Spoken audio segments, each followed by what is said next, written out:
चलिए भाई, again very good evening to all of you. स्वागत है एक बार फिर से आप सभी विद्यार्थियों का पीडब्ल्यू यूपीपीसीएस के ऑनलाइन प्लेटफॉर्म पर। कैसे हैं आप लोग? एडवोकेट सुफियान, दीप नारायण, निदा, बेहान, राकेश, प्रीति, ग्लेमर, सरिता चौधरी, सभी साथियों को वेरी गुड इवनिंग। कैसे हैं आप लोग? चलिए एक बार फिर से चलते हैं हम लोग अपने पॉलिटी के सेशन में। और आज हम लोगों का टॉपिक डिस्कस होगा। कल तो हम केवल स्ट्रेटजी पर बात करते रहे, आपको सिविल सेवा की तैयारी कैसे की जाए, पहली बार में प्रीलिम्स कैसे क्रैक किया जाए, हमारी बुक लिस्ट क्या होनी चाहिए, एनसीईआरटी का क्या महत्व है, टेस्ट सीरीज का क्या महत्व है, टाइम टेबल क्या होना चाहिए, कट ऑफ क्या होती है, और सभी विषयों का ट्रेंड एनालिसिस, किस सब्जेक्ट का कितना इंपॉर्टेंस है, इन तमाम बिंदुओं पर चर्चा हम लोग कल के सेशन में किए थे। लेकिन आज के सेशन में हम लोग टॉपिक सीधा स्टार्ट करेंगे। और सबसे पहले मैं बता दूंगा कि पॉलिटी में, पूरे पॉलिटी में हम लोग क्या क्या पढ़ने वाले हैं।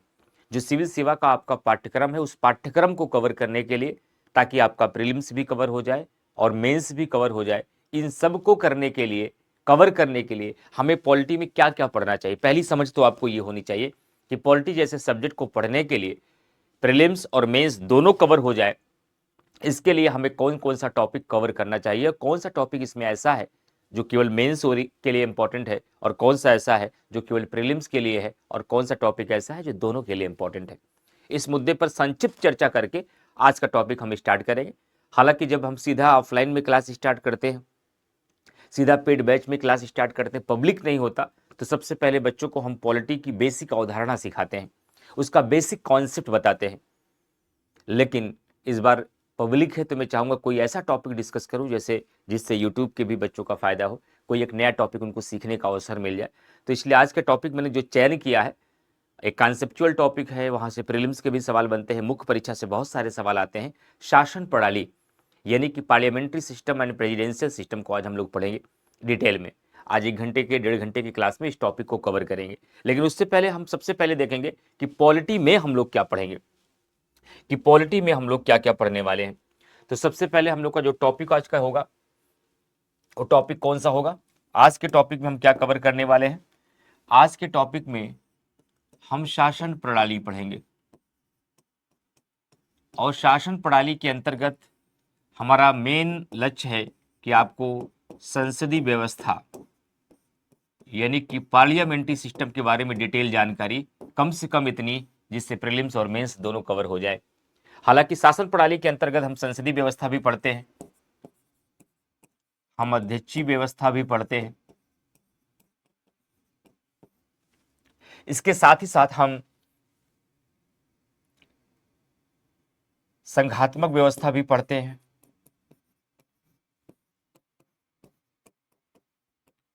और एकात्मक व्यवस्था भी पढ़ते हैं। यानी इस टॉपिक के अंतर्गत जहां हम एक तरफ पार्लियामेंट्री सिस्टम डिस्कस करते हैं, वहीं दूसरी तरफ हम प्रेसिडेंशियल सिस्टम भी, फेडरल सिस्टम भी और यूनिटरी सिस्टम भी डिस्कस करते हैं इस टॉपिक में। तो आज के टॉपिक में हम इसमें क्या कवर करेंगे, इसमें से एक ही टॉपिक तो कवर हो सकता है, वो टॉपिक होगा, हालांकि यहाँ रिकैप होता है प्रीवियस लेक्चर का, तो अभी तो कुछ रिकैप हुआ नहीं है, कल तो केवल स्ट्रेटजी पर डिस्कस थी, इसलिए मैं यहीं पर लिख दे रहा हूं कि संसदीय शासन प्रणाली के भीतर क्या डिस्कस करेंगे, ताकि सभी बच्चों को पता चल जाए। संसदीय शासन प्रणाली में हम क्या डिस्कस करेंगे, इसको भी मैं डिस्कस कर दे रहा हूं। सबसे पहले मैं संसदीय शासन प्रणाली किस सिद्धांत पर काम करती है, इसके सिद्धांत का डिस्कस करेंगे। ये किस सिद्धांत पर काम करती है?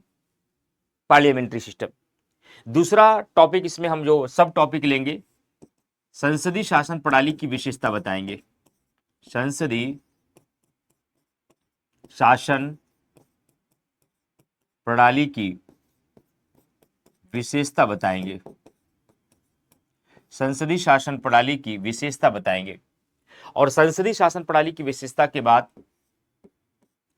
भारत में संसदीय शासन प्रणाली के लक्षण बताएंगे। भारत में संसदीय शासन प्रणाली के लक्षण बताएंगे। फिर उसके पश्चात हम ये देखेंगे भारत में संसदीय व्यवस्था को ही क्यों अपनाया गया, यानी कि भारत में संसदीय व्यवस्था की स्वीकार्यता के कारण बताएंगे। भारत में संसदीय व्यवस्था के, भारत में संसदीय व्यवस्था के स्वीकार्यता के कारण, स्वीकार्यता के कारण कि भारतीय संविधान निर्माताओं के पास तो दोनों विकल्प था। यदि भारतीय संविधान निर्माता चाहते तो अमेरिका की तरह अध्यक्षीय व्यवस्था को अपना सकते थे, लेकिन भारतीय संविधान निर्माताओं ने अध्यक्षीय व्यवस्था के विचार को त्याग कर संसदीय व्यवस्था के विचार को ही क्यों अपनाया? मुख्य परीक्षा में यहां से क्वेश्चन पुटअप होता है। इसके बाद अगला टॉपिक इसमें हम डिस्कस करेंगे संसदीय व्यवस्था के गुण एवं दोष, यानी कि संसदीय व्यवस्था के क्या लाभ हैं और क्या हानि है, इससे शासन प्रणाली में क्या सहूलियत मिलती है और इससे क्या चुनौतियां आती हैं, इन दोनों मुद्दों पर भी चर्चा करेंगे। और इसका सबसे लास्ट टॉपिक पढ़ाएंगे भारतीय संसदीय प्रणाली की ब्रिटिश संसदीय व्यवस्था से तुलना। भारतीय संसदीय व्यवस्था से ब्रिटिश संसदीय व्यवस्था की तुलना, ब्रिटिश संसदीय व्यवस्था से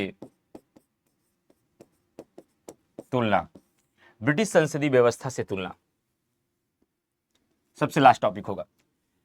अब इससे एक आपको आइडिया मिलता है, जब हम किसी भी सिविल सेवा के किसी भी सब्जेक्ट के किसी भी टॉपिक को उठाते हैं तो हमें कैसे प्रत्येक डायमेंशन पर अपनी नजर बनानी चाहिए। जब इस तरीके से डायमेंशन के आधार पर आप चलते हैं, इस तरीके से किसी सब्जेक्ट को पढ़ते हैं तो कुछ मिस नहीं होता। न तो प्रीलिम्स मिस होता है, न तो मुख्य परीक्षा के कॉन्सेप्ट मिस होते हैं, न तो फैक्ट छूटते हैं, न तो अवधारणा छूटती है। और साथ ही साथ जब इस लेवल पे चीजों को आप समझते हैं तो विषय वस्तु की समझ भी आपकी डेवलप हो जाती है, आपसे विचार भी बनने लगते हैं।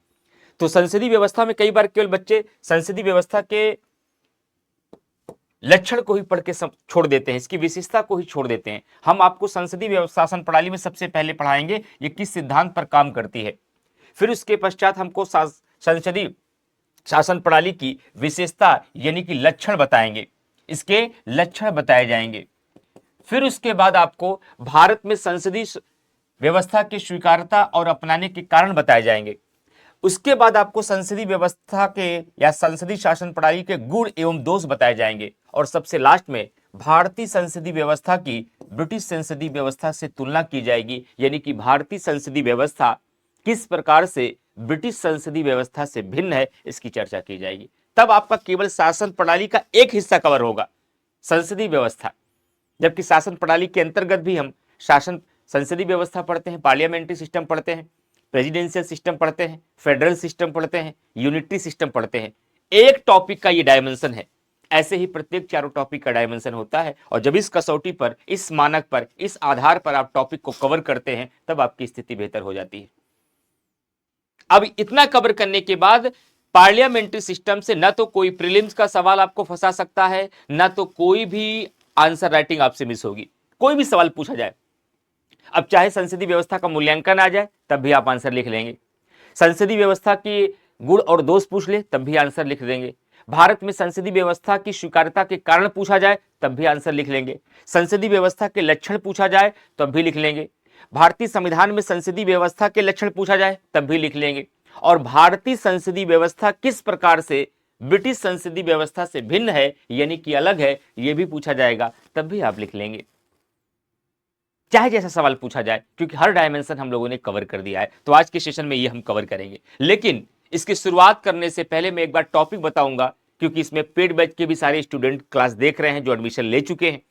तो पॉलिटी में हम लोग पढ़ने वाले क्या हैं, और इसको यहां डिस्कस करने से एक लाभ ये भी हो जाएगा, कम से कम सारे प्रदेश भर के बच्चे ये भी तो समझ पाएंगे कि यूपीपीसीएस जैसे एग्जाम को या यूपीएससी जैसे एग्जाम को क्रैक करने के लिए, क्योंकि कोई सिलेबस अलग नहीं है, यूपीएससी और यूपीपीसीएस में पॉलिटी का सिलेबस लगभग एक है, केवल प्रश्नों की प्रकृति अलग है, केवल क्वेश्चन का लेवल अलग है, बाकी पाठ्यक्रम एक है। तो हमें क्या पढ़ना चाहिए पॉलिटी में? कई बार बच्चे ऐसा कुछ छोड़ देते हैं जो एग्जाम में आता है, और ऐसा बहुत कुछ पढ़ लेते हैं जो कभी पूछा ही नहीं जाता है। तो हम आपको जब बताएंगे कि क्या क्या पॉलिटी में आपको पढ़ना चाहिए, तब आपको ये अंदाजा लग जाएगा कि इसका कंटेंट हमें चाहे लक्ष्मीकांत में मिले, चाहे किसी टीचर से मिले, चाहे यूट्यूब पर मिले, चाहे गूगल पर मिले, ये अध्ययन करना है। और इसके अलावा हमें पॉलिटी में कुछ भी पढ़ने की जरूरत नहीं है। अब आपको भारतीय संविधान एवं राज्य व्यवस्था का पाठ्यक्रम बताते हैं कि क्या क्या पढ़ना है। भारतीय संविधान एवं राज्य व्यवस्था के अंतर्गत भारतीय संविधान एवं राज्य व्यवस्था के अंतर्गत हम क्या क्या पढ़ने वाले हैं, कहां से शुरुआत करेंगे। पहला टॉपिक हम क्या पढ़ाएंगे इसमें आपको, हम सबसे पहला टॉपिक इसमें आपको पढ़ाएंगे राज्य व्यवस्था की बेसिक अवधारणा। राज्य व्यवस्था की बेसिक या कह सकते हैं मूलभूत अवधारणा, क्योंकि ये मान के पढ़ाया जाता है कि पॉलिटी में आप कुछ पढ़ के नहीं आए हैं, बस केवल इतना जानते हैं कि सिविल सेवा में पॉलिटी नाम का एक पाठ्यक्रम है। ये मान के हम आपको पॉलिटी सिखाते हैं, ये मान के हम नहीं पढ़ा रहे कि आप पॉलिटी पढ़ के आए हैं। हम ये भी मान के नहीं पढ़ाएंगे आप एनसीईआरटी पढ़ के आए, हम ये भी मान के नहीं पढ़ाएंगे एक बार आप पॉलिटी कहीं से खुद से पढ़ें। हम ये मान के ही पढ़ाएंगे आपको फर्स्ट डे से कि आपको पॉलिटी में कुछ नहीं आता सिवाय इस बात के कि पॉलिटी एक विषय है। इसलिए सबसे पहले मेरी जिम्मेदारी होती है कि राज्य व्यवस्था पॉलिटी की हम बेसिक और मूलभूत अवधारणा बताएं, जिसके अंतर्गत हम आपको ये बता सके कि राज्य क्या है, राज्य के तत्व क्या होते हैं, कार्यपालिका क्या होती है, विधायिका क्या होती है, न्यायपालिका क्या होती है, इनके कार्य क्या होते हैं, शासन के अंग किसे कहते हैं, विधेयक किसे कहा जाता है, कानून कैसे कहा जाता है, बहुमत किसे कहते हैं, साधारण बहुमत क्या होता है, विशेष बहुमत क्या होता है, अधिकार किसे कहते हैं, मौलिक अधिकार क्या होता है, कानूनी अधिकार क्या होता है, विधिक अधिकार क्या होता है, संवैधानिक अधिकार क्या होता है, प्राकृतिक अधिकार क्या होता है, नैसर्गिक अधिकार क्या होता है। ये सारे टॉपिक जितने मैंने बोले हैं ये मैं कहां पढ़ाऊंगा, राज्य व्यवस्था की बेसिक और मूलभूत अवधारणा में। मूलभूत अवधारणा में, मूलभूत अवधारणा में इसको मैं ये टॉपिक पढ़ाऊंगा आपको, तब आपका बेस तैयार होगा थोड़ा सा। लेकिन आज ये यूट्यूब पे नहीं पढ़ाने वाला, इसको मैं ऐप में पढ़ाऊंगा, क्योंकि इसकी चर्चा मैं पिछले कुछ कक्षाओं में किया हूं यूट्यूब पर। मैं आज आपको शासन प्रणाली में संसदीय व्यवस्था पढ़ाने का मन बनाया हूं, ताकि यूट्यूब के भी बच्चों को मैं कुछ शासन प्रणाली के बारे में बता सकूं। और दूसरा टॉपिक जो आज फिर इसके बाद में पढ़ाऊंगा आपको, वह है भारतीय संविधान की विशेषता। बहुत इंपॉर्टेंट टॉपिक होगा। इसके बाद फिर मैं पहले बताऊंगा संविधान क्या है, संविधान क्या है, फिर भारतीय संविधान की विशेषता बताऊंगा। जब आप संविधान को समझ जाएंगे संविधान किसे कहते हैं, तब मैं आपको क्या पढ़ाऊंगा, भारतीय संविधान की विशेषता बताऊंगा। तब मैं आपको भारतीय संविधान की विशेषता बताऊंगा। ये नोट कर लीजिएगा, हो सकता है हमारे साथ पढ़ने का अवसर आपको ना मिले तो किताबों के माध्यम से ये टॉपिक पढ़ तो सकते हैं आप। आपको ये पता तो होगा कि आखिरकार हम सिविल सेवा की तैयारी में, सिविल सर्विसेज के लिए, यूपीएससी और यूपीपीसीएस के लिए पॉलिटी में हमें क्या पढ़ना चाहिए। तो हम आपको भारतीय संविधान की विशेषता बताएंगे इसके बाद। और ये भारतीय संविधान की विशेषता कहने के लिए एक टॉपिक है, ये बहुत व्यापक टॉपिक है। इसको पढ़ने के लिए 10 से 12 घंटे, 15 घंटे लग जाते हैं पढ़ने में, क्योंकि इसके अंतर्गत ही आपको बताया जाता है कि भारत का संविधान एक बड़ा संविधान है, विश्व का सबसे बड़ा संविधान है। भारत का संविधान लिखित संविधान है। भारतीय संविधान कठोरता और नम्यता का मिश्रण है। भारत में संसदीय सर्वोच्चता और न्यायिक सर्वोच्चता के मध्य संतुलन को साधा गया है। भारत में संसदीय व्यवस्था को अपनाया गया है। भारत में त्रिस्तरीय शासन व्यवस्था है। भारत का संविधान का चरित्र जो है वह पंथ निरपेक्ष चरित्र को अपनाता है। यहां पर गणतंत्रात्मक व्यवस्था है। यहां पर मौलिक अधिकार को शामिल किया गया है। स्वतंत्र और निष्पक्ष न्यायपालिका का प्रावधान है। पंचायती राज व्यवस्था का प्रावधान है। आपातकालीन व्यवस्था है। यानी कि इस टॉपिक को पढ़ने के बाद जैसे किसी पोयम का सेंट्रल आइडिया निकाल लिया जाता है, जैसे किसी लेखक का जीवन परिचय आप पढ़ते थे हाई स्कूल इंटर में, उसी प्रकार से पूरा संविधान यही समझ में आ जाता है कि पूरे संविधान का जो संक्षिप्त परिचय है, कैसा है भारतीय संविधान, छोटा है कि बड़ा है, लचीला है कि कठोर है, संसदीय सर्वोच्चता है कि न्यायिक सर्वोच्चता है, राजतंत्रात्मक व्यवस्था है कि लोकतंत्रात्मक व्यवस्था है, पंथ निरपेक्ष चरित्र है कि धार्मिक राज्य है, मौलिक अधिकार निदेशक तत्व मौलिक कर्तव्य को क्यों शामिल किया गया, प्रशासन के तृतीय स्तर को क्यों जोड़ा गया, इमरजेंसी जैसे प्रावधानों को क्यों शामिल किया गया, एकल नागरिकता के विचार को क्यों अपनाया गया, स्वतंत्र और निष्पक्ष न्यायपालिका का प्रावधान क्यों लाया गया। ये सारी बातें, ये सारे डिस्कशन इसी टॉपिक के अंतर्गत होंगे जब मैं भारतीय संविधान की विशेषता पढ़ाऊंगा। और इसी भारतीय संविधान की विशेषता को पढ़ते पढ़ते आपकी समझ, संविधान की समझ डेवलप हो जाती है। और इसी टॉपिक के अंतर्गत मैं ये भी बताता हूं कि भारतीय संविधान के अंतर्गत अनुसूचित जातियों, जनजातियों, महिलाओं, बच्चों, अल्पसंख्यकों, पिछड़े वर्गों के लिए क्या प्रावधान किया गया है। आईएएस और पीसीएस दोनों सवाल पूछते हैं। आईएएस और पीसीएस यहां से दोनों सवाल पूछते हैं कि भारतीय संविधान के भीतर अनुसूचित जातियों, जनजातियों, महिलाओं, बच्चों, अल्पसंख्यकों के लिए क्या प्रावधान किए गए हैं। ये सारी क्वेश्चन यहां से पुटअप होते हैं और इसी टॉपिक के अंतर्गत हम इसको पढ़ लेते हैं। यानी कि हम ये कह सकते हैं इस टॉपिक को पढ़ने के बाद कम से कम 15 से 20 मेंस के प्रश्न बच्चों के तैयार हो जाते हैं। मेंस के प्रश्न बच्चों के तैयार हो जाते हैं। इस टॉपिक को पढ़ने के बाद स्टूडेंट के 15 से 20 क्वेश्चन मेंस के तैयार हो जाते हैं। सर ये अतिशयोक्ति तो नहीं है, ये हाइपरबोली तो नहीं, बिल्कुल नहीं, एकदम प्रासंगिक है। कहीं तो 10-12 सवाल, 15 सवाल बोल के मैं दिखाऊं आपको क्या क्या सवाल आप यहां से सीख लेंगे। जब इस टॉपिक को मैं पढ़ा दूंगा तो आप इस प्रश्न का उत्तर लिखने योग्य हो जाएंगे। भारतीय संविधान की व्यापकता का कारण क्या था। आप ये प्रश्न भी लिख लेंगे, भारतीय संविधान नम्यता और अनम्यता का मिश्रण है, भारत एक पंथ निरपेक्ष राज्य है, स्पष्ट कीजिए। भारतीय संविधान की प्रकृति को बताइए। भारतीय संविधान की आलोचनात्मक परीक्षण कीजिए। भारत एक गणतंत्रात्मक राज्य है, स्पष्ट कीजिए। भारत एक संप्रभु राज्य है, स्पष्ट कीजिए।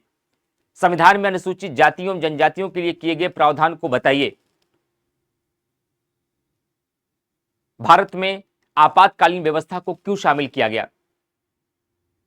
ये तमाम मुद्दों के प्रश्न आपके अपने आप हो जाएंगे जब इस टॉपिक को मैं डिस्कस करूंगा, भारतीय संविधान की विशेषता। इसके बाद अगला टॉपिक में पढ़ाऊंगा संविधान संशोधन।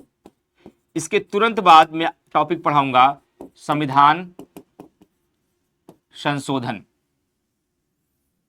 और ये संविधान संशोधन आपके सिलेबस का हिस्सा है। ये प्रीलिम्स में भी आता है और मेंस में भी आता है। ये डिटेल में बताऊंगा कि भारत में भारतीय संविधान के अंतर्गत संविधान संशोधन जैसे लक्षण को क्यों शामिल किया गया है।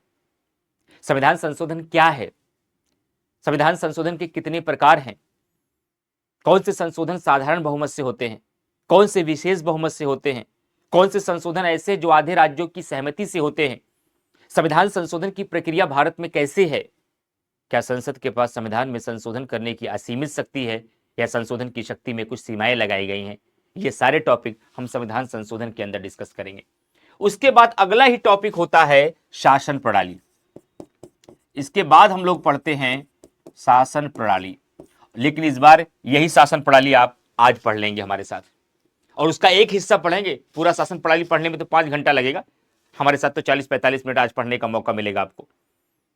तो इसके बाद का जो अगला टॉपिक होगा वो शासन प्रणाली होगा, लेकिन इस बार शासन प्रणाली हम लोग पहले कवर कर ले रहे हैं, जिसमें हम संसदीय व्यवस्था, अध्यक्षीय व्यवस्था, संघात्मक व्यवस्था, एकात्मक व्यवस्था पढ़ते हैं। कई बार इसको स्किप कर दिया जाता है, बच्चे इसको ध्यान ही नहीं देते। वो पॉलिटी का मतलब केवल अनुच्छेद और संशोधन समझ बैठते हैं, वो पॉलिटी का मतलब केवल प्रस्तावना, मूल अधिकार और निर्देशक तत्व समझ बैठते हैं और ये इंपॉर्टेंट टॉपिक को मिस कर देते हैं। और यही से प्रीलिम्स में भी सवाल आ जाता है और हमारे मेंस में भी सवाल आ जाता है, बच्चे गलत कर देते हैं। आपके यूपीपीसीएस 2023 में पूछा भी गया है, भारतीय संघीय व्यवस्था किस प्रकार से अमेरिकी संघीय व्यवस्था से भिन्न है, स्पष्ट कीजिए। आपके मेंस में क्वेश्चन पूछा गया है कि भारतीय संघीय व्यवस्था किस प्रकार से अमेरिकी संघीय व्यवस्था से भिन्न है, स्पष्ट कीजिए, और ये यहीं से आंसर निकलेगा इसका। ये टॉपिक कवर करने के बाद कुछ प्रीलिम्स के टॉपिक हैं जिसको हम कवर करते हैं। जैसे कई बार ये टॉपिक क्लास में नहीं पढ़ाया जाता, लेकिन हम आपको पढ़ाते हैं और याद भी कराते हैं। संविधान की अनुसूचियां,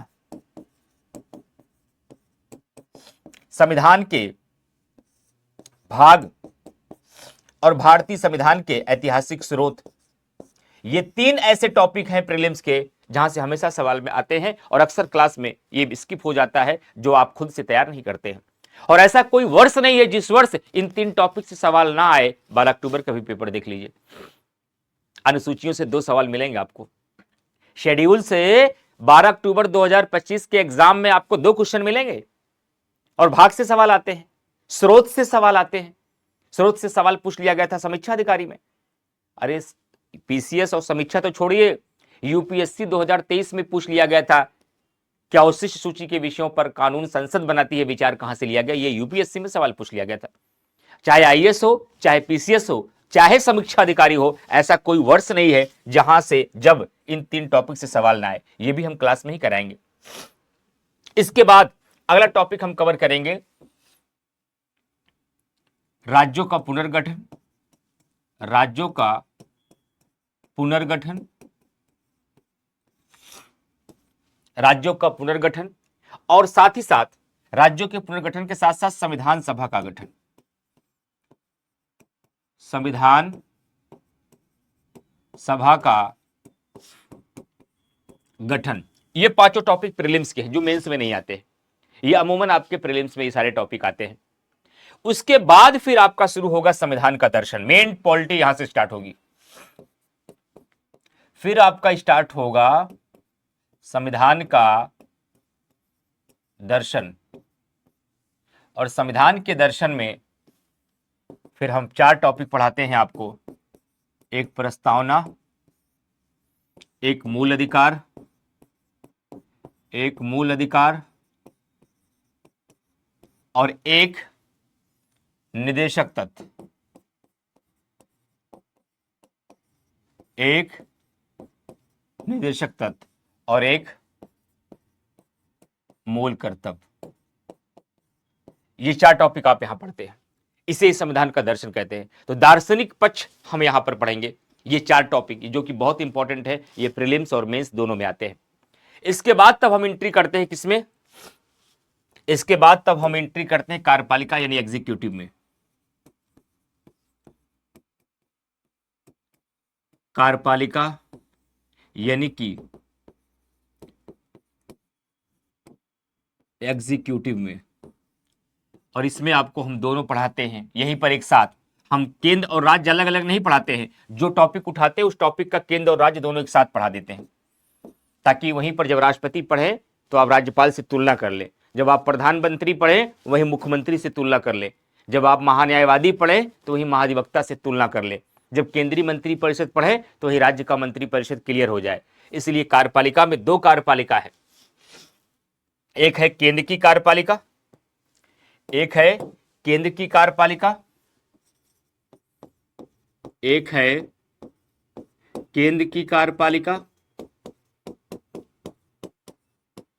और एक है राज्य की कार्यपालिका। एक है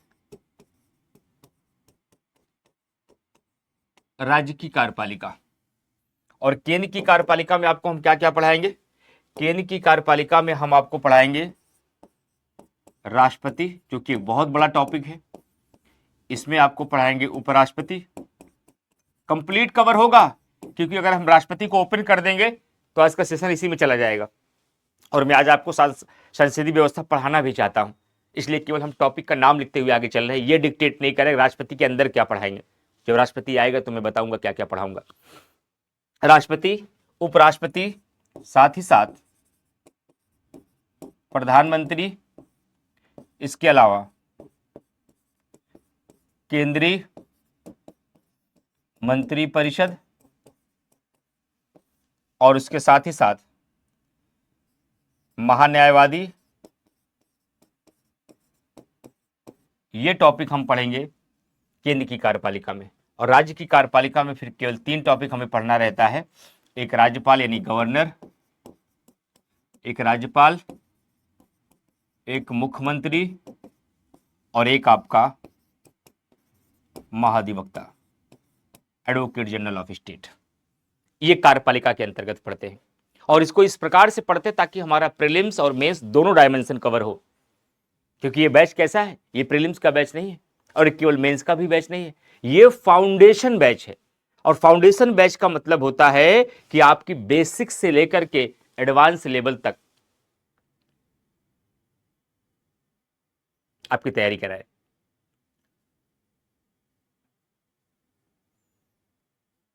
ये कौन है भाई, इतना ढेर सारा दिल हमें भेज रहे हैं, ढेर सारा प्यार दे रहे हैं। मेरी तरफ से भी ढेर सारा प्यार, और आप कामयाब रहें, भविष्य आपका उज्जवल रहे, नेक रास्ते पे चले, अच्छी नीयत के साथ आगे बढ़ें और खूब आगे जाएं लाइफ में।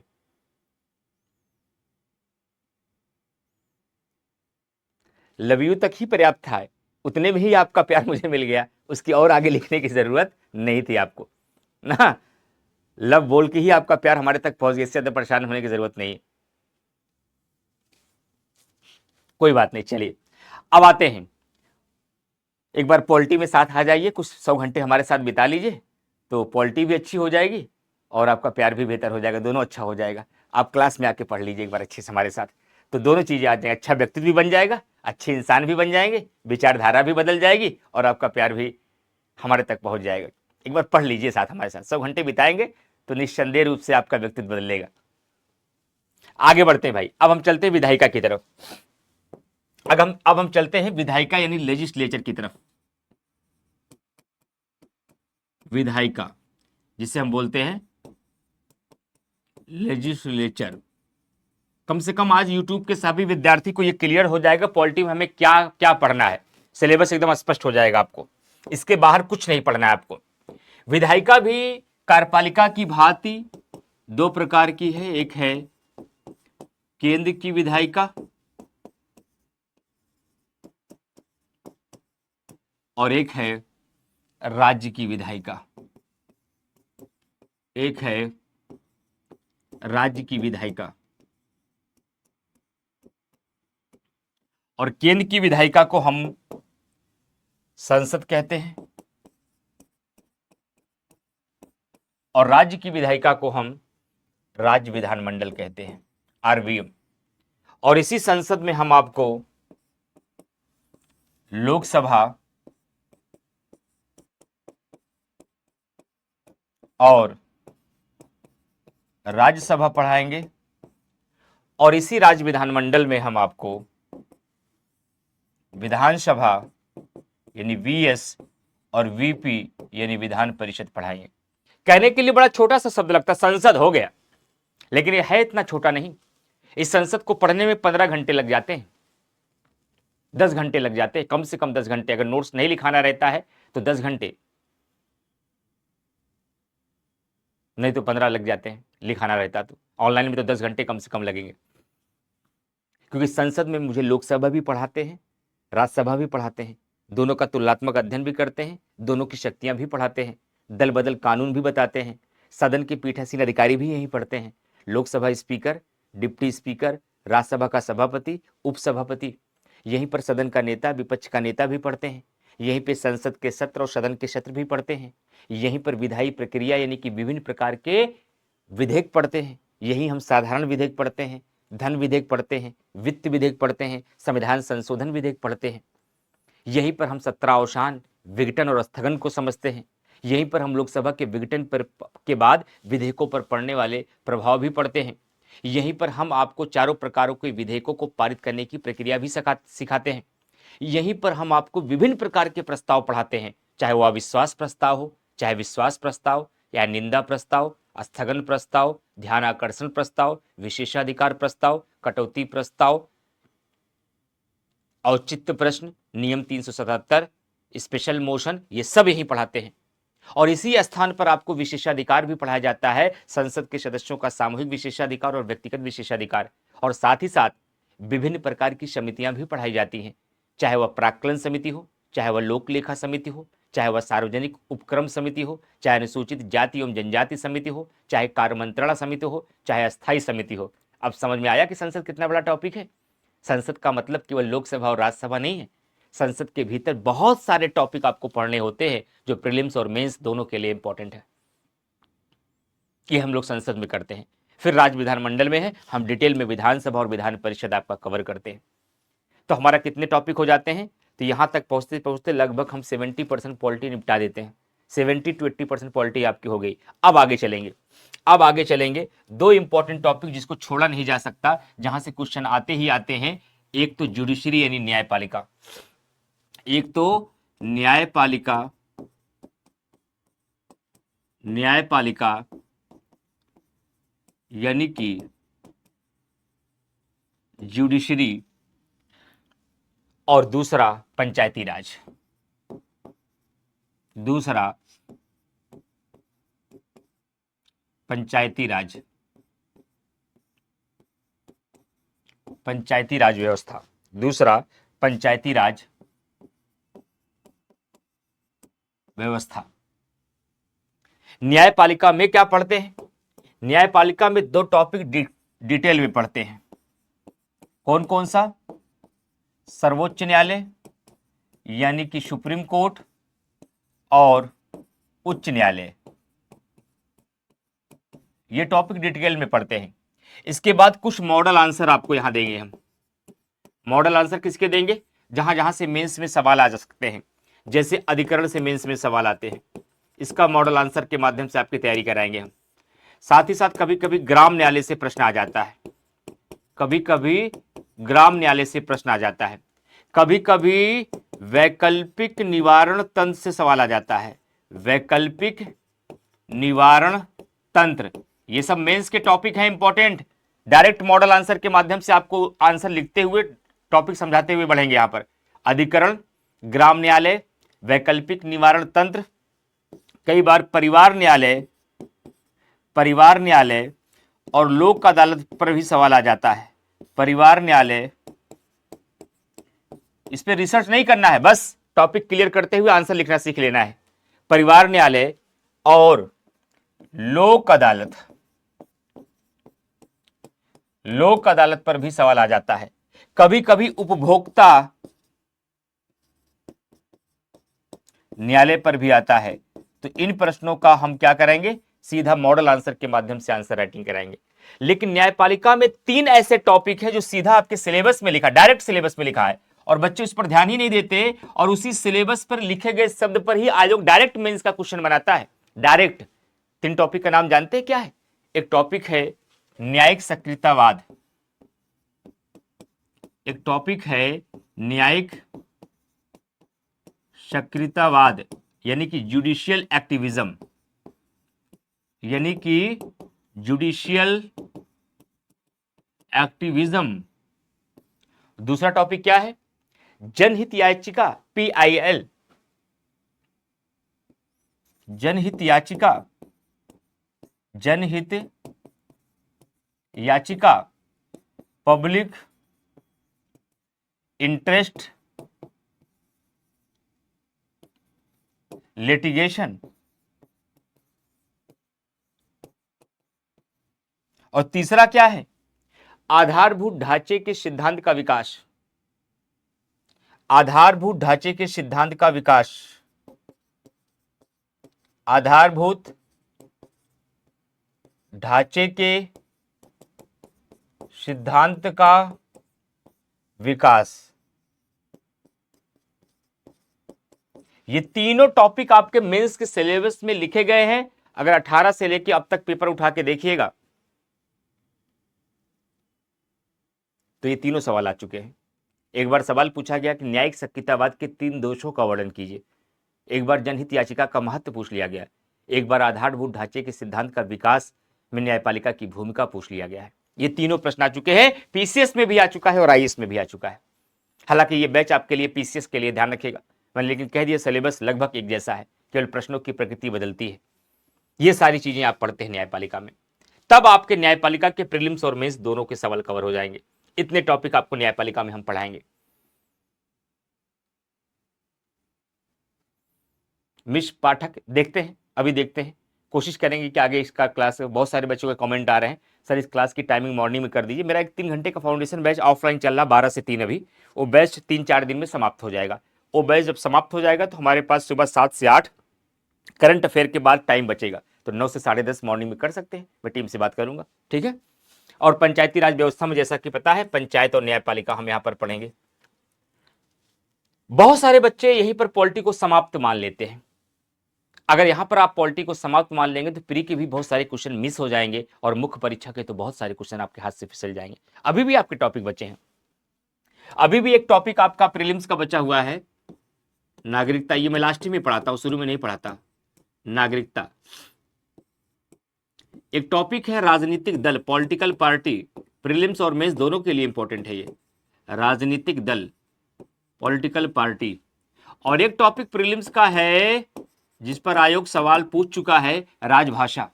ये मैं क्लास में पढ़ाता हूं, जितना मैं लिख रहा हूं ये सब पढ़ाऊंगा, ध्यान रखिएगा। इस सर्वप्रथम बैच में पॉलिटी में मैंने, इसीलिए मैं टॉपिक पहले लिख देता हूं ताकि आपको अपना अधिकार पहले मिल जाए। अगर इसमें से मैं कुछ छोड़ के जाऊं तो आपका राइट है कि मुझे आप पकड़िए और रोकिए, आपका राइट है। हाँ, नागरिकता लास्ट में है, हम शुरू में नागरिकता नहीं पढ़ाते, लास्ट में पढ़ाते हैं आप। इसके अलावा राजभाषा के बाद जाएंगे तो एक मैं मॉडल आंसर कराऊंगा, हालांकि ये शक्तियों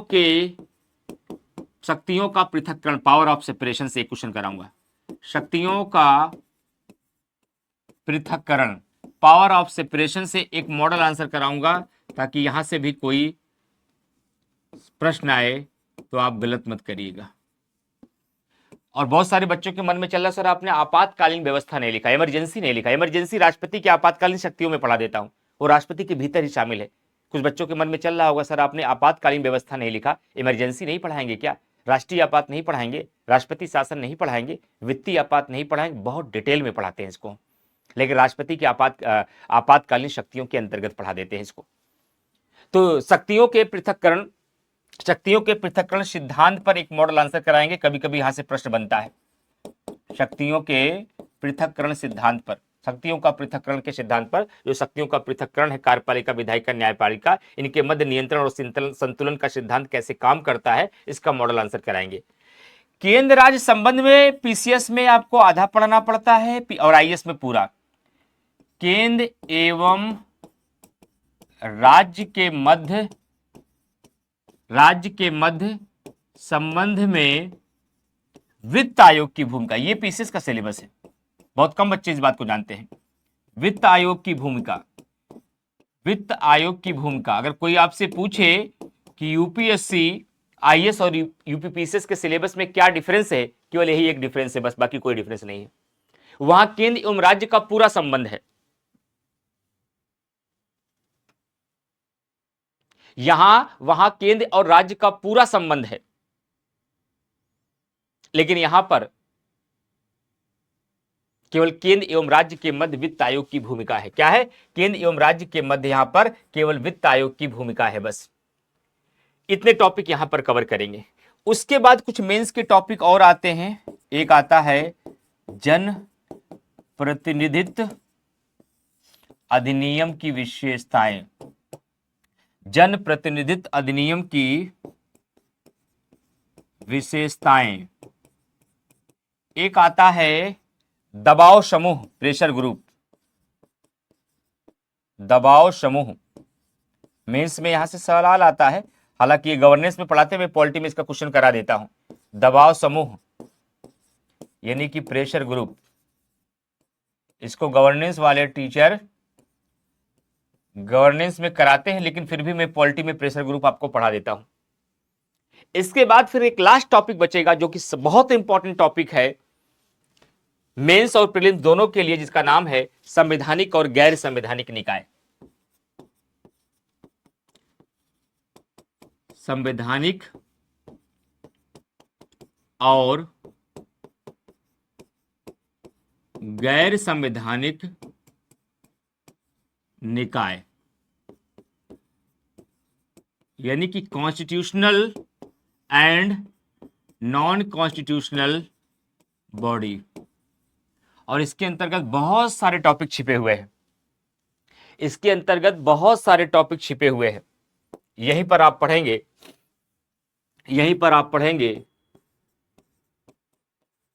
निर्वाचन आयोग, यहीं पर आप पढ़ेंगे निर्वाचन आयोग, यहीं पर आप पढ़ेंगे वित्त आयोग,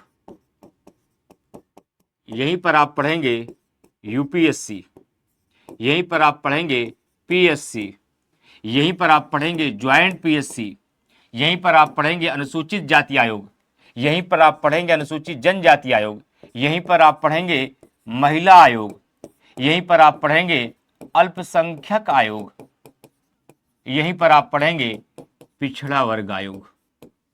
पिछड़ा वर्ग आयोग, ये कहने के लिए एक शब्द है, लेकिन जब ये पढ़ेंगे तो निकाय, योग्यता, कार्यकाल, नियुक्ति, चयन समिति, त्यागपत्र, शपथ, कार्य, संरचना सब बताते हैं यहाँ पर, हर एक सेगमेंट का पूरा, कोई छोड़ते नहीं इसमें। हम पूरा का पूरा कॉन्स्टिट्यूशनल बॉडी भी पढ़ाते हैं और पूरा का पूरा नॉन कॉन्स्टिट्यूशनल बॉडी भी पढ़ाते हैं, दोनों पढ़ाते हैं आपको हम। तो इसमें मैंने क्या क्या क्या हम पढ़ाएंगे, निर्वाचन आयोग, वित्त आयोग, संघ लोक सेवा आयोग, लोक सेवा आयोग, संयुक्त राज्य लोक सेवा आयोग, अनुसूचित जाति आयोग, जनजाति आयोग, महिला आयोग, अल्पसंख्यक आयोग, पिछड़ा वर्ग आयोग। इसके साथ ही साथ मानवाधिकार आयोग, मानवाधिकार आयोग, मानवाधिकार आयोग। इसके बाद लोकपाल और लोकायुक्त जो आप पढ़ते हैं, इसके बाद लोकपाल, इसके बाद राष्ट्रीय विकास परिषद, राष्ट्रीय विकास परिषद, और एक परिषद और पढ़ाते हैं जो इस बार यूपीएससी ने जहां से सवाल उठाया है, क्षेत्रीय परिषद, रीजनल काउंसिल, क्षेत्रीय परिषद, क्षेत्रीय परिषद भी पढ़ाएंगे। और इसके साथ ही साथ नीति आयोग भी पढ़ाएंगे। और कुछ ऐसे और भी नॉन कॉन्स्टिट्यूशनल बॉडी है जहां से मेंस में सवाल आता है, उसका मॉडल आंसर कराएंगे, जैसे सीबीआई का, जैसे सीबीआई का, जैसे केंद्रीय सतर्कता आयोग का, केंद्रीय सतर्कता आयोग का, जैसे बाल अधिकार संरक्षण आयोग का, जैसे बाल अधिकार संरक्षण आयोग का, जैसे कि केंद्रीय सूचना आयोग का, केंद्रीय सूचना आयोग का। तो केंद्रीय अन्वेषण ब्यूरो यानी सीबीआई, केंद्रीय सतर्कता आयोग, बाल अधिकार संरक्षण आयोग, केंद्रीय सूचना आयोग, यहां से भी कभी कभी मेंस में सवाल आते हैं, तो इसका मॉडल आंसर भी मैं करा देता हूं, आपके भरोसे में कुछ नहीं छोड़ूंगा, पूरा का पूरा मैं कंप्लीट करा देता हूं। अब पॉलिटी आपकी समाप्त हो गई। अब आप आईएएस और पीसीएस दोनों में, हालांकि मैं फिर बता रहा हूं ये पीसीएस का बैच है, लेकिन यूपीएससी तक आप कवर कर लेंगे यहां से।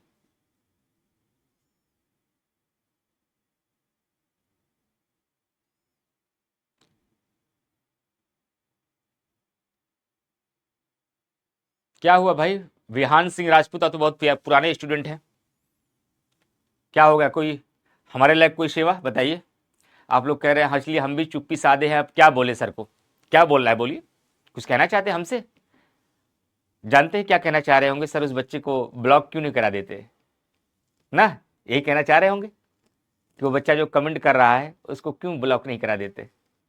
मैं से 10 सालों से 10 लाख कमेंट देख चुका हूँ, ऐसे बच्चे आते हैं, लेकिन शिक्षक का काम है, जो सही रास्ते पर हैं उनको तो हम सही रास्ते पर लेकर चले ही जाते हैं, लेकिन हमारा काम ये है जो बिगड़े भी हैं, जो अभी सही रास्ते में नहीं हैं, जिनके अंदर नैतिकता नहीं है, अच्छे संस्कार नहीं है, अनुशासन नहीं है, मूल्य नहीं है, उनको अवसर दे अपने साथ आने का, पहले अपने पाले में पहले उनको लेकर के आए और धीरे धीरे उनको फिर सिखाने का प्रयास करें। हो सकता है वो बेहतर हो जाए, उसे अच्छा मार्गदर्शन न मिला हो, अच्छा गाइडेंस न मिला हो, अच्छा माहौल न मिला हो, अच्छा परिवेश न मिला हो, अच्छे संस्कार न मिले हो, जिस वजह से वो ऐसा हो गया हो। आज हम ब्लॉक कर देंगे तो कल उसे कौन ठीक करेगा, उसको तो अवसर मिलना चाहिए ना। और मेरे साथ रह गया तो हजारों लाखों लोग सही होकर के गए हैं, क्या पता वो भी सही होकर चला जाए, तो थोड़ी सी शर्मिंदगी हम ही झेल लें।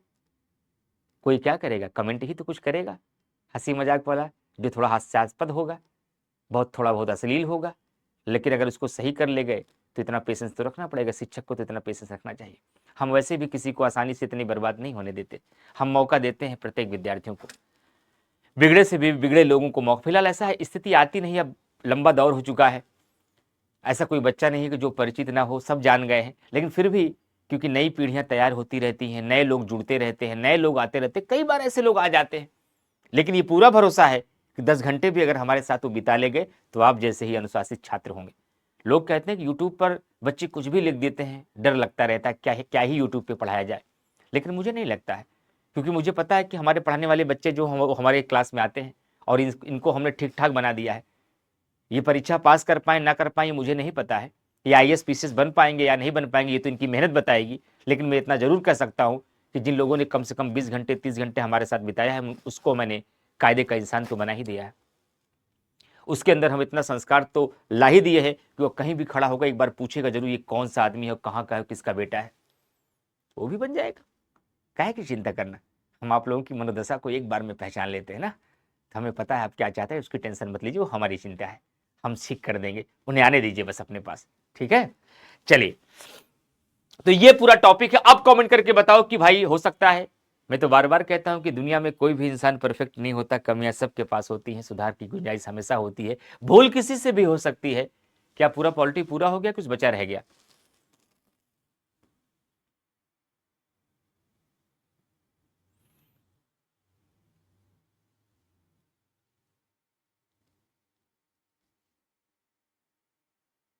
पूरी पॉलिटी हो गई, कुछ छूटा तो नहीं?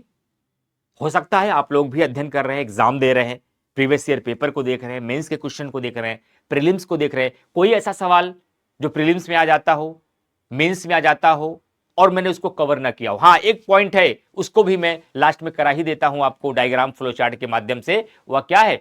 भारत का संवैधानिक इतिहास। इतिहास वाले टीचर कहते हैं पॉलिटी वाले पढ़ाएंगे, पॉलिटी वाले कहते हैं इतिहास वाले पढ़ाएंगे, हम कहते हैं हम पढ़ा देंगे, हम कहते हैं हम ही पढ़ा देंगे। क्या? भारत का संवैधानिक इतिहास, लास्ट में ये भी पढ़ा दूंगा मैं। एक टॉपिक का सवाल कभी मिस हो सकता है, भारत का संवैधानिक इतिहास। अब इसमें संविधान भी लिखा है, इतिहास भी लिखा है, इसलिए संविधान वाले शिक्षक कहते हैं कि इतिहास वाले सर पढ़ाएंगे और इतिहास वाले कहते हैं कि संविधान वाले सर पढ़ाएंगे। लेकिन मैं कह रहा हूं कि मैं संविधान वाला सर हूं, मैं पढ़ा दूंगा, मैं आपको पढ़ा दूंगा।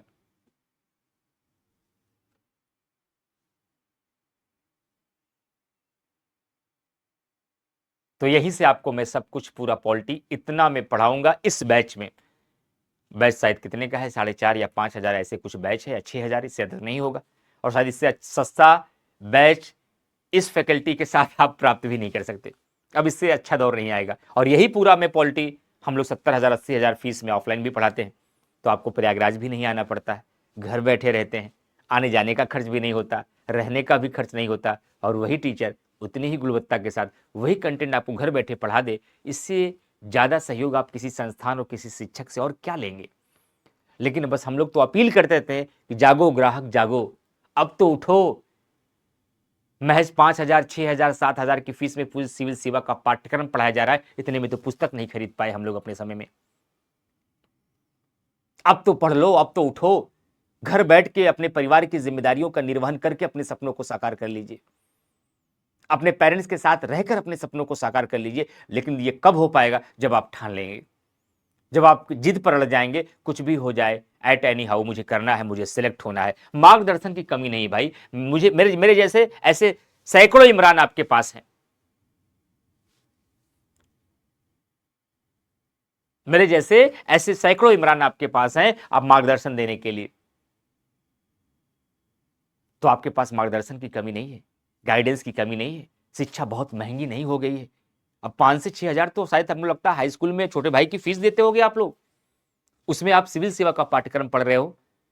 और कैसे शिक्षक से पढ़ रहे हो ये मैं क्या बताऊं, आप खुद इसका मूल्यांकन करिए कि कैसे शिक्षक के साथ हम तैयारी कर रहे हैं। तो पढ़ो, जागो और मेहनत करो। ठीक है, चलिए अब टॉपिक शुरू करते हैं, शासन प्रणाली, संसदीय व्यवस्था।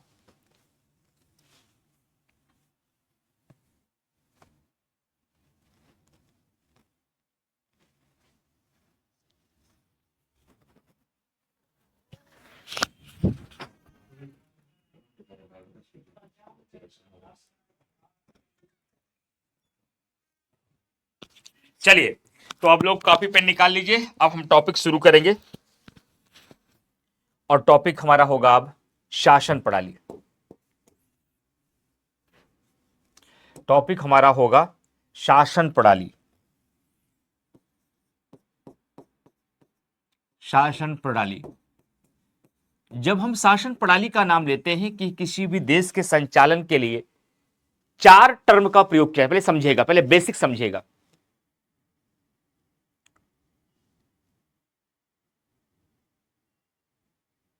चार टर्म का प्रयोग किया जाता है। वो 4 टर्म क्या है? बच्चे समझ ही नहीं पाते कि ये 2 टर्म किस आधार पर आते हैं और ये 2 टर्म किस आधार पर आते हैं।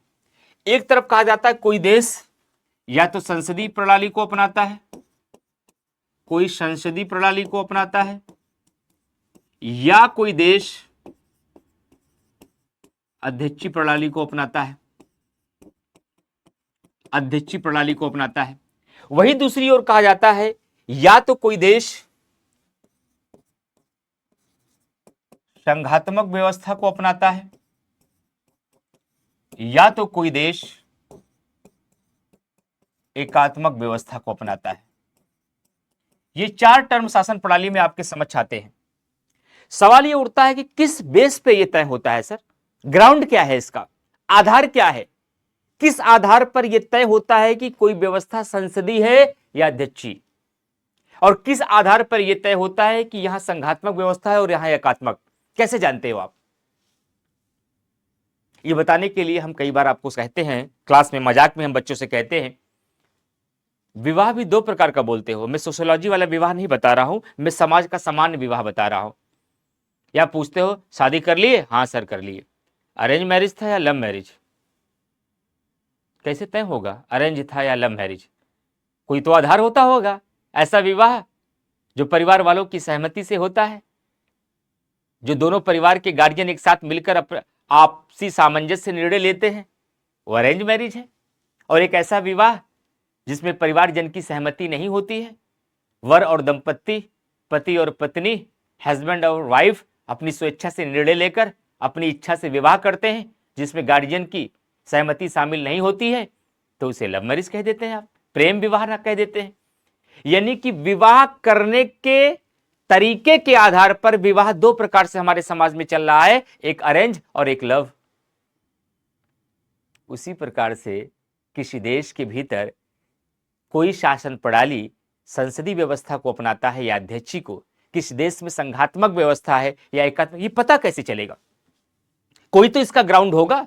जैसे अरेंज मैरिज और लव मैरिज का ग्राउंड है, कुछ ना कुछ तो होगा। तो इसका मतलब है कि किसी देश के भीतर संसदीय व्यवस्था है या अध्यक्षीय व्यवस्था है, ये किस आधार पर तय होगा? कार्यपालिका और विधायिका के संबंधों के आधार पर। ये कॉन्सेप्ट है, कार्यपालिका और विधायिका के संबंधों के आधार पर, संबंधों के आधार पर, कार्यपालिका और विधायिका के संबंधों के आधार पर यह तय होता है कि कोई शासन प्रणाली संसदीय है या अध्यक्षीय है। यानी दुनिया के किसी भी देश को झांक कर अगर आपको देखना है और पता लगाना है यहां संसदीय व्यवस्था है या अध्यक्षीय व्यवस्था, तो क्या देखोगे? उस देश से पूछ लो कि आपके कार्यपालिका और विधायिका का, एग्जीक्यूटिव और लेजिस्लेटिव का, व्यवस्थापिका का रिलेशन कैसा है।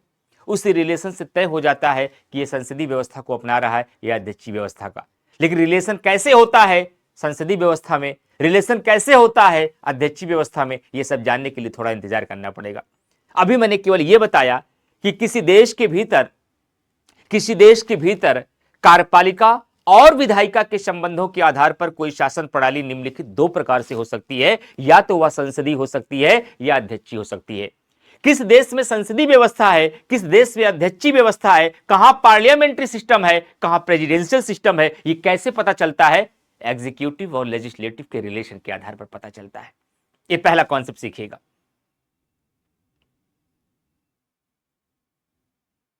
और दूसरा, कैसे यह पता चलता है संघात्मक व्यवस्था है या एकात्मक व्यवस्था?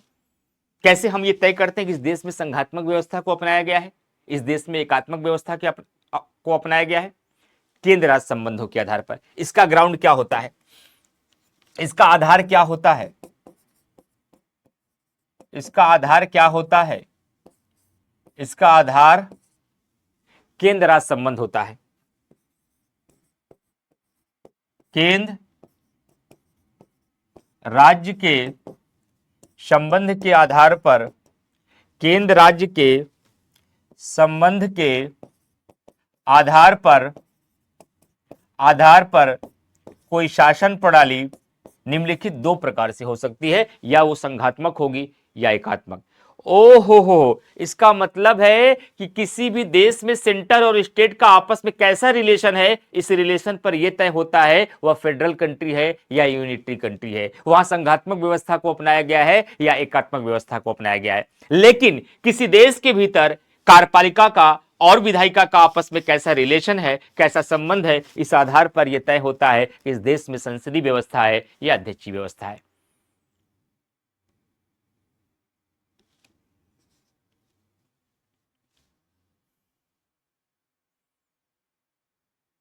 इस आधार पर यह तय होता है।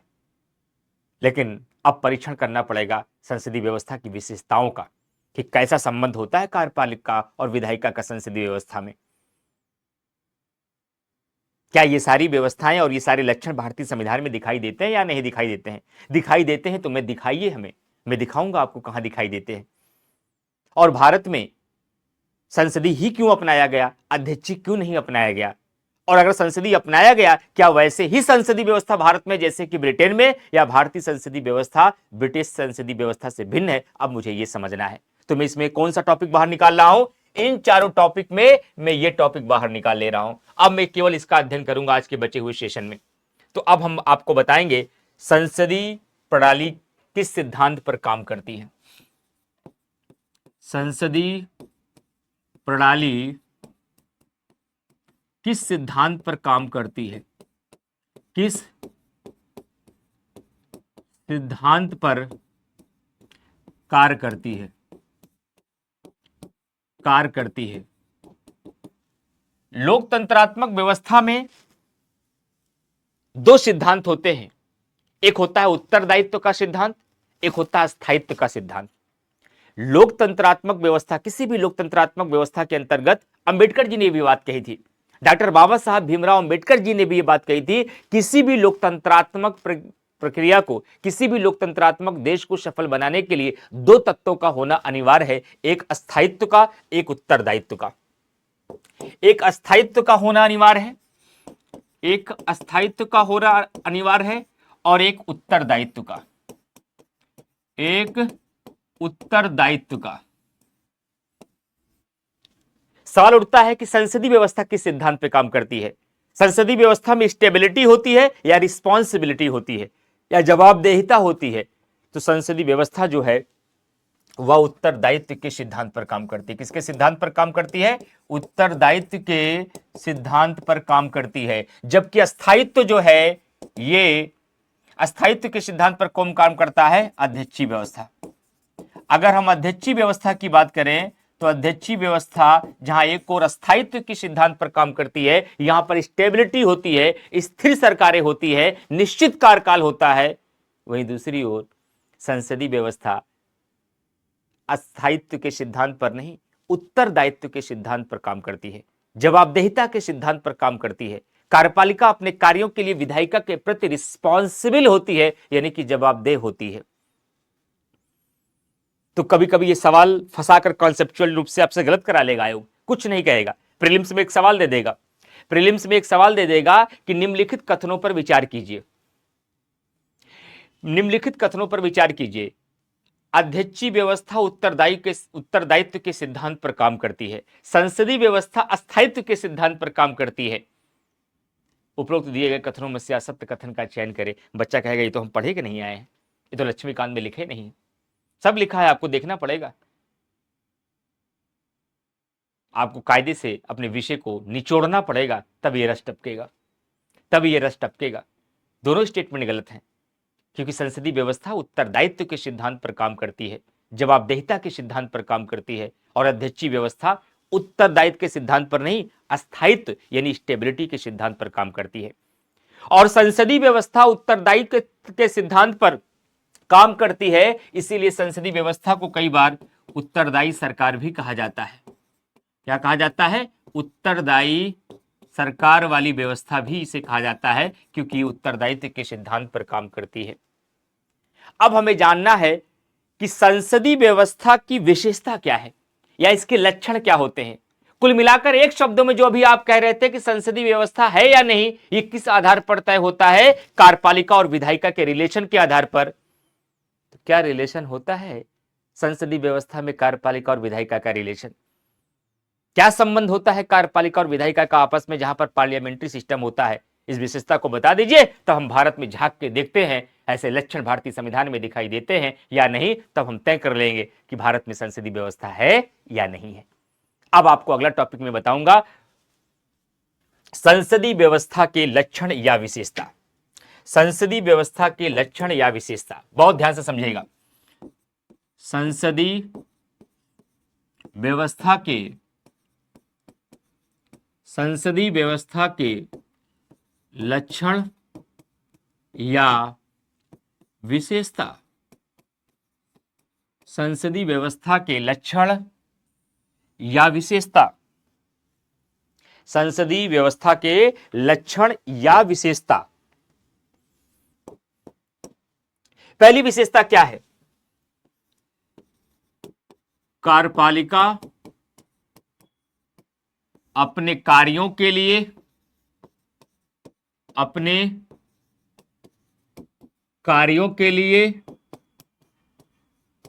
विधायिका के प्रति जवाबदेह होती है। विधायिका के प्रति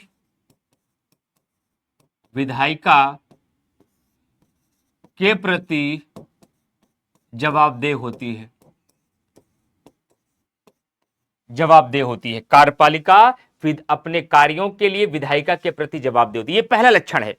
यानी जहां पर पार्लियामेंट्री सिस्टम होगा वहां पर कार्यपालिका अपने विधायिका के प्रति जवाबदेह होगी, यानी कि विधायिका ये पावर रखती होगी, वह कार्यपालिका को कभी भी हटा देगी। वह कार्यपालिका को कभी भी हटा सकती है, और जो कभी भी हट जाए, जो कभी भी चला जाए, जो कभी भी निपट जाए, वो अस्थायी है या अस्थायी है? हम आप क्या हैं? अस्थायी, कभी भी निपट सकते हैं। आत्मा क्या है? अस्थायी, जो हमेशा रहती है, जो कभी नहीं मरती है।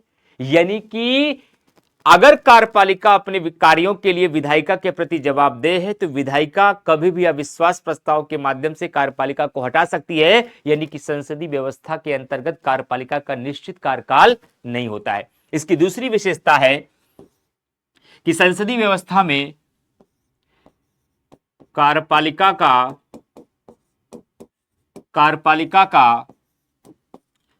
कार्यकाल निश्चित नहीं होता। कार्यपालिका का कार्यकाल निश्चित नहीं होता। इनका कार्यकाल जो है वो निश्चित नहीं होता है। कार्यपालिका का कार्यकाल निश्चित नहीं, कभी भी विधायिका हटा सकती है। अगर वो अपने कार्यों के प्रति जवाबदेह हैं तो अविश्वास प्रस्ताव के माध्यम से उनको हटाया जा सकता है। साथ ही साथ जहां पर संसदीय व्यवस्था होती है वहां पर दोहरी कार्यपालिका होती है। ध्यान से सुनिएगा ये कॉन्सेप्ट। जहां पर संसदीय व्यवस्था होती है वहां पर कार्यपालिका कैसी होती है? दोहरी कार्यपालिका होती है। कैसी होती है? दोहरी कार्यपालिका। और दोहरी कार्यपालिका का मतलब क्या हुआ? एक नाम मात्र की कार्यपालिका होगी और एक वास्तविक कार्यपालिका होगी। एक नाम मात्र की कार्यपालिका होगी और एक वास्तविक कार्यपालिका होगी। सर बात कुछ समझ में नहीं आई। कौन सी बात नहीं समझ में आई? सर ये नाम मात्र की कार्यपालिका से तात्पर्य क्या है? ये वास्तविक कार्यपालिका का तात्पर्य क्या है? यानी कि जो राष्ट्रपति होगा वह केवल औपचारिक प्रमुख होगा। पार्लियामेंट्री सिस्टम के अंतर्गत राष्ट्रपति केवल औपचारिक प्रमुख होगा, वास्तविक शक्तियां प्रधानमंत्री में निहित होगी। कहना क्या चाहते हैं? राष्ट्रपति वही करेगा जो प्रधानमंत्री कहेगा, जो मंत्री परिषद परामर्श देगी। मंत्री परिषद का अध्यक्ष प्रधानमंत्री होता है, इसलिए हम लोग व्यवहार में बोल देते हैं कि राष्ट्रपति वही करेगा जो प्रधानमंत्री कहेगी, लेकिन तकनीकी रूप से यह कहा जाता है कि राष्ट्रपति मंत्री परिषद के सलाह के अनुसार ही कार्य करता है। वास्तविक शक्तियां प्रधानमंत्री में निहित होती है, इसलिए प्रधानमंत्री कार्यपालिका का वास्तविक प्रमुख माना जाता है और राष्ट्रपति कार्यपालिका का केवल औपचारिक प्रमुख है, केवल नाम मात्र का प्रमुख है, केवल प्रतीकात्मक प्रमुख है, केवल सिंबॉलिक हेड है, केवल सिंबॉलिक हेड है। तो इसका मतलब दो कार्यपालिका हो गई कि नहीं हो गई, एक नाम मात्र की और एक वास्तविक।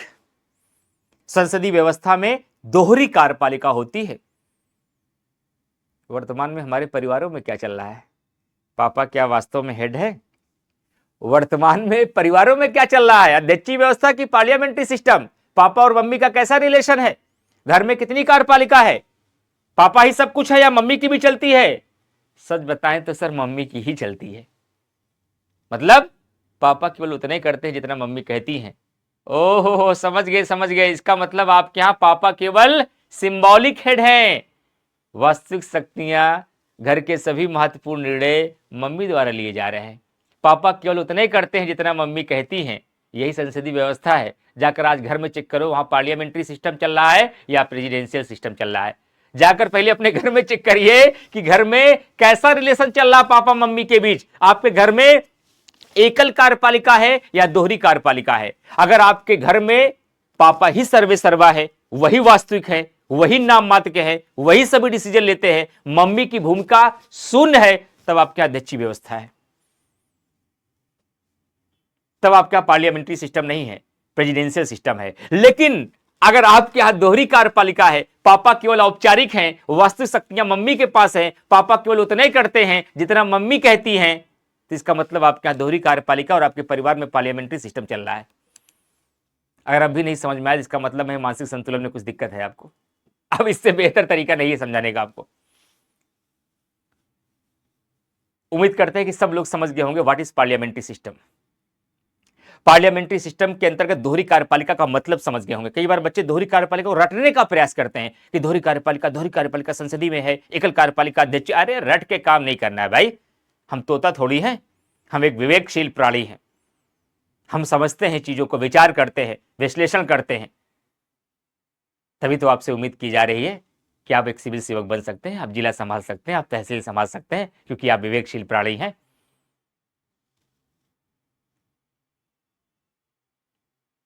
इसलिए ध्यान रखिए, अब तक 3 लक्षण बताया मैंने। पहला लक्षण क्या है?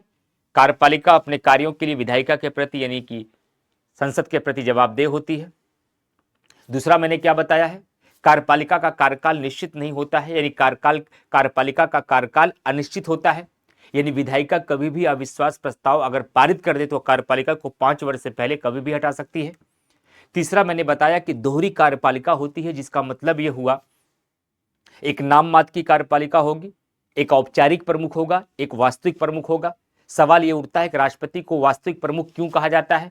राष्ट्रपति को वास्तविक प्रमुख इसलिए नहीं कहा जाता है, इनको नाम मात्र का प्रमुख इसलिए कहा जाता है क्योंकि ये मंत्री परिषद के परामर्श के अनुसार ही कार्य करता है। ये अपने विवेक से कोई निर्णय नहीं लेता है, यह केवल वही कार्य करने के लिए अधिकृत है जो मंत्री परिषद परामर्श देती है, और मंत्री परिषद का अध्यक्ष प्रधानमंत्री होता है। इसलिए संविधान द्वारा राष्ट्रपति को जितनी भी समझ शक्तियां दी गई हैं, उन समझ शक्तियों का व्यवहारिक प्रयोग प्रधानमंत्री करता है। धरातल पर उन समझ शक्तियों का व्यवहारिक प्रयोग कौन करता है? प्रधानमंत्री करता है। राइट, आगे बढ़ते हैं, आगे बढ़ते हैं, अगली विशेषता देखते हैं। संसदीय व्यवस्था के अंतर्गत जब हम कभी भी अपने सांसद को चुनते हैं, सांसद कहां जाता है? लोकसभा में जाएगा, और कहां जाएगा? उसके बाद जब मोदी जी अपनी सरकार बनाते हैं तो मंत्री परिषद का गठन करते हैं, बिल्कुल करेंगे। मंत्री परिषद का मतलब मंत्रियों का चयन करेंगे। ये मंत्री कहां से लाते हैं? मंगल ग्रह से, या अपने घर से, या सदन के बाहर से? नहीं सर, मंत्री उसी लोकसभा के भीतर उस राजनीतिक दल के सदस्य जनता द्वारा निर्वाचित होकर जो आए हैं वही मंत्री बनते हैं। मंत्रियों का समूह क्या कहलाता है? मंत्री परिषद। मंत्री परिषद किसका हिस्सा है? कार्यपालिका का। इसका मतलब जो मंत्री बना, क्या विधायिका की सदस्यता छोड़ दिया है? नहीं सर, विधायिका का सदस्य तो पहले बना, तभी तो मंत्री बना है। इसका मतलब आप ये कहना चाहते हैं विधायिका का सदस्य ही कार्यपालिका का सदस्य होता है? हाँ सर, होता तो ऐसे नहीं है, होता तो ऐसे ही है। हम अपने सदस्यों को चुनकर लोकसभा में भेजते हैं, जब सरकार बनती है वही सदस्य जाकर के कार्यपालिका में शामिल हो जाते हैं। इसका मतलब है कि विधायिका के सदस्य ही कार्यपालिका के सदस्य होते हैं। निष्कर्ष क्या निकला? कार्यपालिका और विधायिका एक दूसरे से सह संबंधित होते हैं। सरल शब्दों में कहें तो कार्यपालिका और विधायिका एक दूसरे से जुड़े होते हैं। कार्यपालिका और विधायिका एक दूसरे से जुड़े होते हैं। तकनीकी शब्दों में कहें तो कार्यपालिका और विधायिका एक दूसरे से सह संबंधित होते हैं। सरल भाषा में हम लिखते हैं कि संसदीय व्यवस्था के अंतर्गत कार्यपालिका और विधायिका एक दूसरे से जुड़े रहते हैं, एक दूसरे से जुड़े रहते हैं। बस यही चार लक्षण है, यही चार पहचान है, यही चार रिलेशन है कार्यपालिका और विधायिका का संसदीय व्यवस्था में। नहीं, दो और है। दूसरा कौन है? कौन बचे हैं? दो और। जो निम्न सदन होता है, निम्न सदन किसे बोलते हैं? यही तो हम मूल अवधारणा में पढ़ाएंगे कि निम्न सदन किसे बोलते हैं। लोकसभा को निम्न सदन कहा जाता है और संसदीय व्यवस्था के अंतर्गत निम्न सदन का विघटन होता है। संसदीय व्यवस्था के अंतर्गत संसदीय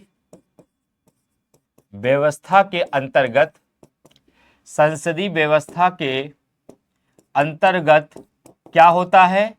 निम्न सदन का विघटन होता है। निम्न सदन का विघटन होता है, ध्यान रखिएगा। निम्न सदन बोले तो लोकसभा का। और एक अंतिम बात, जब मंत्रियों का चयन किया जाता है ना, तो पूरे भारत भर में कहीं से मंत्री नहीं बना सकते आप। मंत्रियों का चयन सदन के भीतर से करना होता है। मंत्री केवल वही व्यक्ति बन सकता है जो लोकसभा या राज्यसभा का सदस्य हो। इसलिए संसदीय व्यवस्था के अंतर्गत क्या किया जाता है? मंत्रियों का चयन सदन के भीतर से किया जाता है। मंत्रियों का चयन सदन के भीतर से किया जाता है। मंत्रियों का चयन सदन के भीतर से किया जाता है। ये मान लीजिए अब आपके मेंस में सवाल पूछा जाए कि संसदीय व्यवस्था के विशेषताओं को या लक्षण को स्पष्ट कीजिए। अब मेंस में अब आप ये सारी पॉइंट्स लिख देंगे। बफरिंग हो रही भाई, एक सेकंड रुकिएगा। आयुष,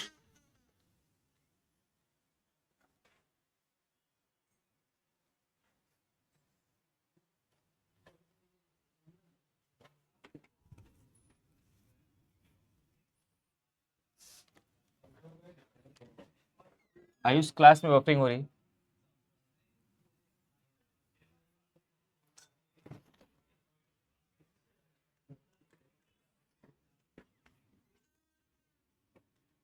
ठीक है भाई, मैंने टीम से बोला, देखिए सही हो जाएगा शायद। अब सही हो गया है ना? बफरिंग कुछ देर के लिए रही होगी। ठीक है, चलिए आगे बढ़ते हैं। तो मैंने कहा कि अब यहां पर आपको ये मेंस के पॉइंट है, मिल गए। क्या इस मेंस के पॉइंट से प्रीलिम्स का सवाल बन सकता है कि नहीं बन सकता है?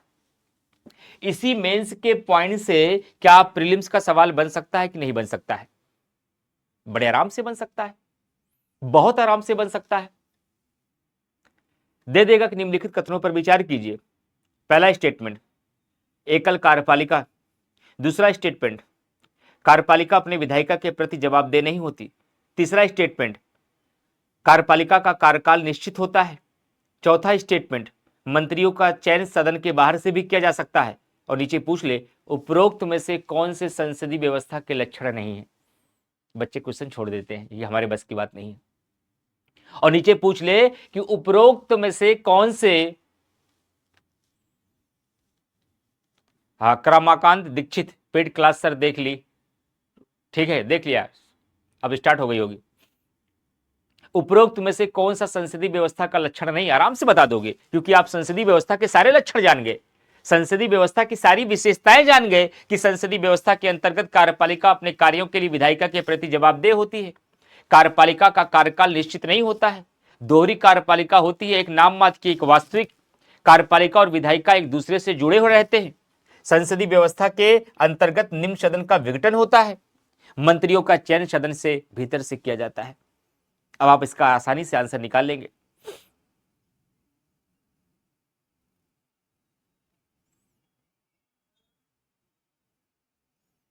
There is no parliamentary form of government who says that in America parliamentary form of government? Pavan ji कह रहे हैं सर प्रणाम, in America constitution executive and legislative have their own power, reason, but still American constitution is parliamentary form of government. How? Who says that in America there is a parliamentary form of government? There is presidential form of government. वहां पर अध्यक्षीय व्यवस्था है, न कि संसदीय व्यवस्था. आगे हम बढ़ाएंगे, अगर आगे आप क्लास करेंगे पवन जी तो हम चर्चा करेंगे कि अमेरिका में संसदीय व्यवस्था को नहीं, अध्यक्षीय व्यवस्था को अपनाया गया है.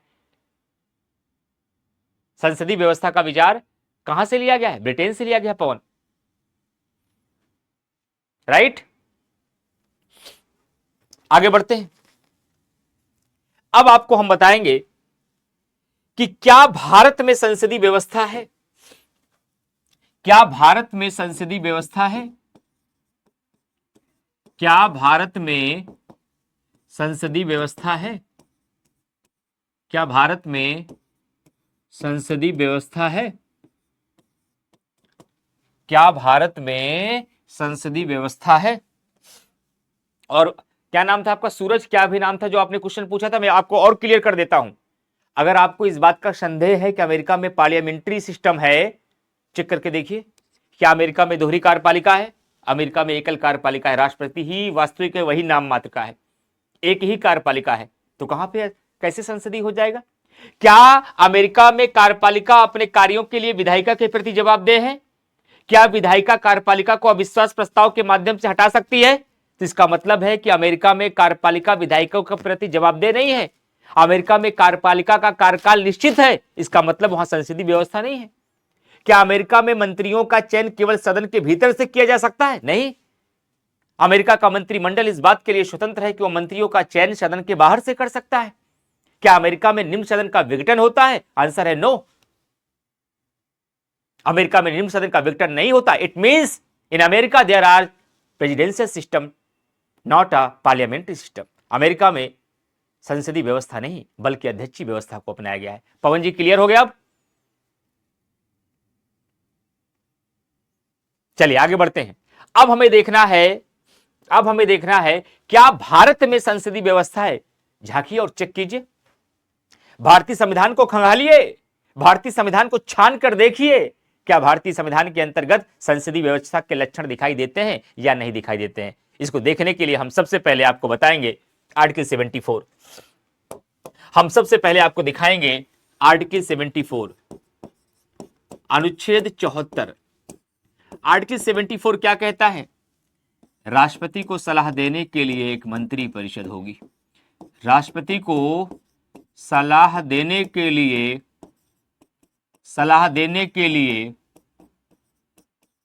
एक मंत्री परिषद होगी.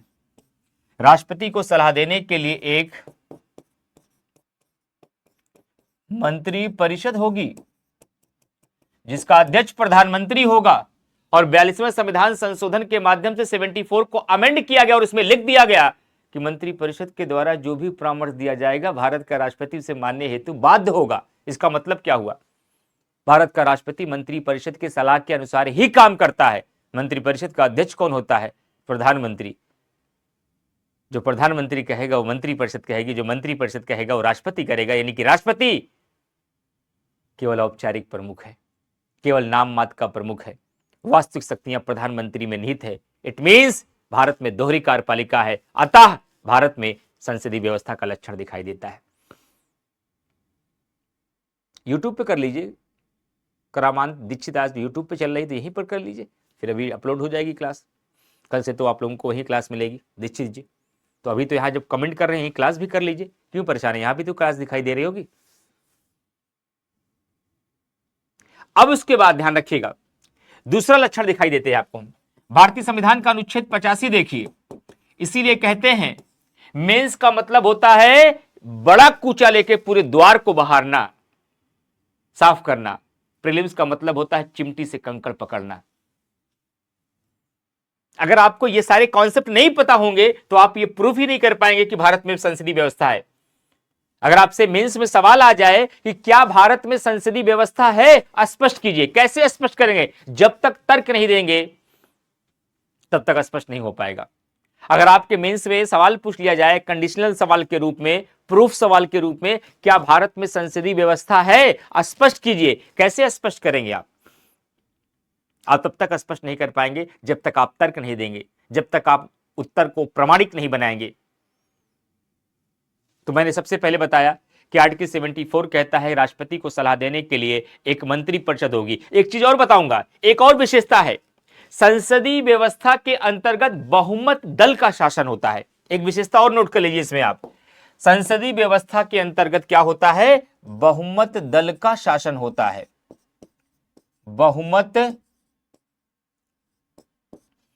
दल का शासन होता है, बहुमत दल का शासन होता है।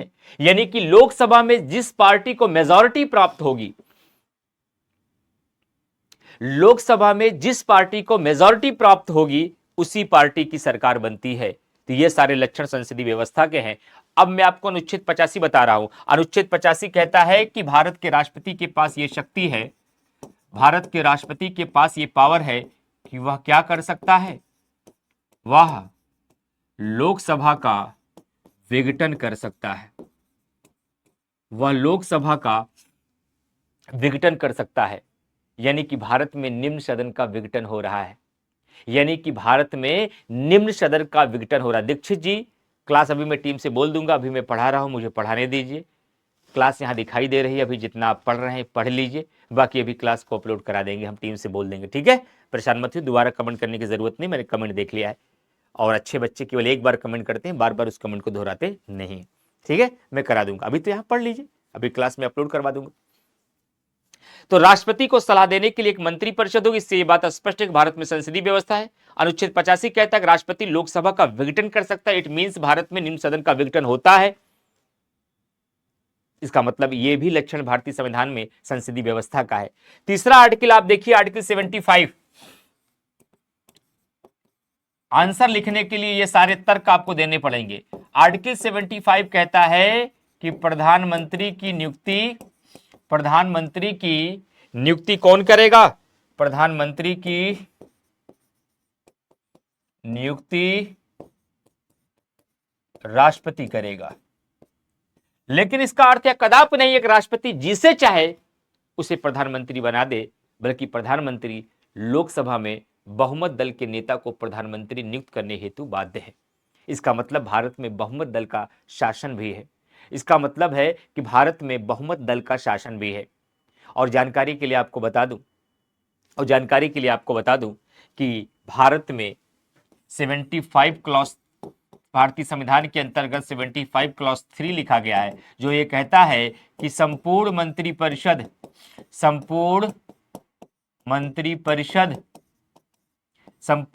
परिषद किसके प्रति जवाबदेह है, लोकसभा के प्रति जवाबदेह है, लोकसभा के प्रति उत्तरदायी है, लोकसभा के प्रति उत्तरदायी। ये बात आर्टिकल 75 क्लॉज 3 में लिखा गया और प्री में भी सवाल पूछा जा चुका है। 75 क्लॉज 3 कहता है कि संपूर्ण मंत्रिपरिषद सामूहिक रूप से किसके प्रति उत्तरदायी है, संपूर्ण मंत्रिपरिषद सामूहिक रूप से लोकसभा के प्रति उत्तरदायी है, लोकसभा के प्रति रिस्पॉन्सिबल है। ये इस बात का प्रमाण है कि भारत में उत्तरदायी शासन है, भारत में कार्यपालिका विधायिका के प्रति जवाबदेह है। और साथ ही साथ अविश्वास प्रस्ताव के माध्यम से विधायिका 5 वर्ष से पहले भी कार्यपालिका को अपदस्थ कर सकती है, यानी कि कार्यपालिका को हटा सकती है, जो इस बात का प्रतीक है कि भारत में कार्यपालिका का कार्यकाल निश्चित नहीं है। इसका मतलब ये लक्षण भी संसदीय व्यवस्था का लक्षण है। और साथ ही साथ संविधान ये कहता है कि मंत्रियों का चयन सदन के भीतर से होगा।